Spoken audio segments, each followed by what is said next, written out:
Hello, and welcome back to Growing Greater.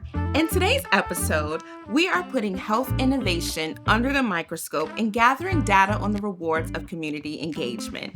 Join us as we take a look at how Greater happens not just around campus, but across Virginia and beyond. Our first segment this week takes us to the annual State Fair.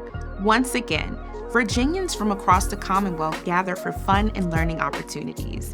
There were smiles all around as visitors to VSU's tables enjoyed books with bunnies, learned how to take better care of their health, and saw aquaponics systems up close. This year, State Fair attendees were treated to performances by the Trojan Explosion Marching Band's drumline. This drumline has performed up and down the East Coast, from ESPN's Band of the Year National Championship to the White House.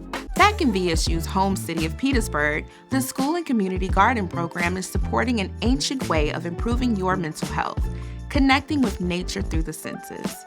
This year, School and Community Garden Extension Associate Christoph Minus has led the installation of 3 sensory gardens. These therapeutic green spaces allow visitors to intentionally engage their senses with blooms and herbs chosen for their health benefits and sensory features. Brightly colored zinnias and coleus draw your eye right away, but if you take a step closer, you can smell lavender or touch different textured leaves while you listen to birds or feel a fresh breeze. Naturally, sensory gardens have edible options too, like strawberries and tomatoes. One such garden is right next to Petersburg High School, so students and staff can take a moment to improve their mood and reduce stress with a healing moment in nature.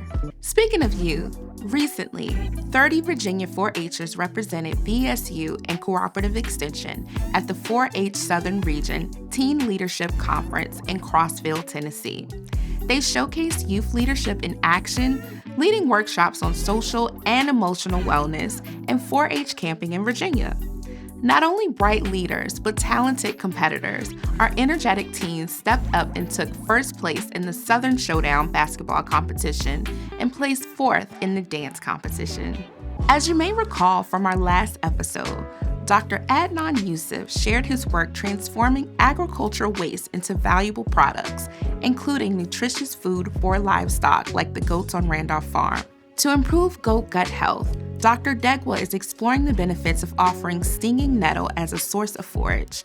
Stinging nettle may help reduce the amount of harmful bacteria the goats carry. And since stinging nettle is also used as a tea and health supplement, producers can potentially sell any excess as a specialty food. On September 16th, industry leaders met with congressional representatives on Capitol Hill for the MAP Advocacy Summit, where they discussed the future of legislation aimed at strengthening the hospitality industry and empowering a new generation of leaders. Chef Reese spoke about the need for this type of advocacy and how the Agri-Culinary Academy is working to address the issue. That's all for this episode of Growing Greater. Make sure you follow our socials for updates on all of the great happenings in the College of Ag. And visit our website for more on the stories from this and previous episodes. Until next time.